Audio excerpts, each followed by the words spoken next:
What's going on, guys? This is Mark from Sellers Bullies, and today we just got a couple of subjects we're gonna talk on, man. The first thing I'm gonna talk about, man, is me and my homeboy were having a conversation, and we were talking about shelters and stuff, man, and animal shelters and no-kill shelters and kill shelters and stuff. And so I'm just gonna give y'all my take on it. Far as shelters go, man, I feel like that we need more. We need more no-kill shelters, especially for the working breeds, man. Because a lot of times these breeds are already labeled as aggressive, so they're really never truly gonna get a honest chance at a second chance. So I think that more no-kill shelters will be excellent. Um, as far as like shelter dogs go, like uh getting dogs from the shelter, I think that that's an excellent choice. It's an excellent thing to do if you're just looking for a pet. If you just want a dog and you know and you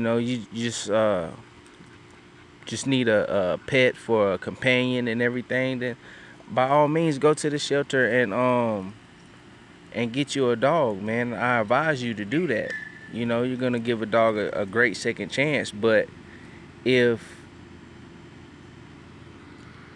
if you're planning on doing something with that dog, far as like showing that dog, or hog hunting with that dog, or dock diving with that dog, you're probably gonna want to go to a breeder.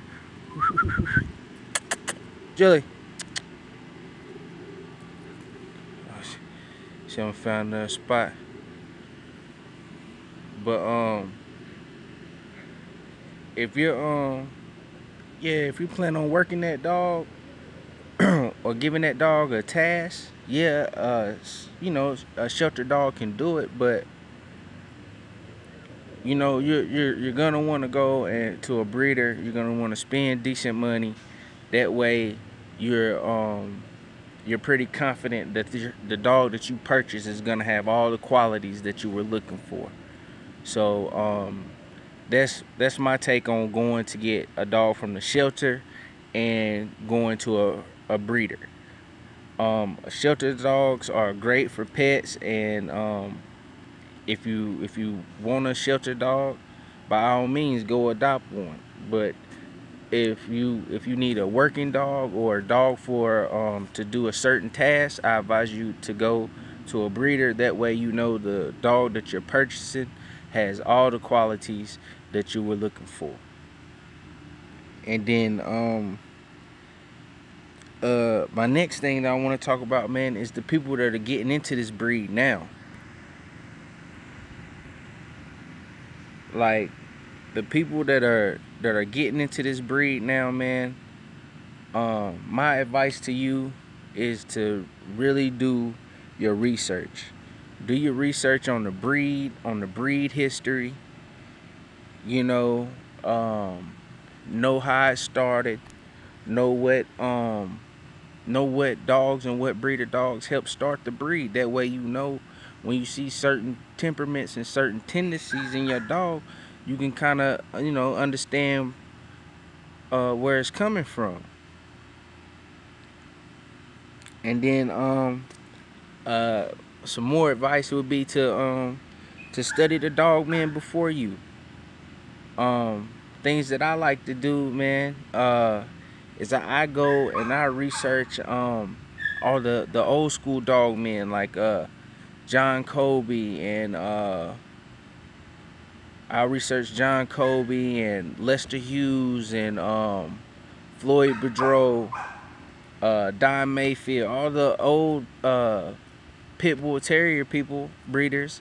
I would go and research them, man, and look how they did their breedings to carry which traits they were hoping to get. I would, you can go and look at it, and you will see which dogs you can pretty much put together to get what, and follow his formula, and you should be able to carry traits over the same way. But and the last thing, man, is just common sense, man. Just make sure you use your common sense. If you go to a breeder's yard and you're looking to buy a pocket dog or a pocket extreme dog, and he has standards and classics, and you still buy a dog from him, that's on you. You made that decision. If you make sure you use your common sense. If you go to a British yard and you're looking for XL and he has pockets, you're probably not gonna get an XL. I don't care what he tells you. So just make sure you do your research, man. Study the dog men before you start putting these dogs together. And use your common sense, man, when you go to these yards, man. So that's it for me. Thank y'all guys, man. Sellers bullies.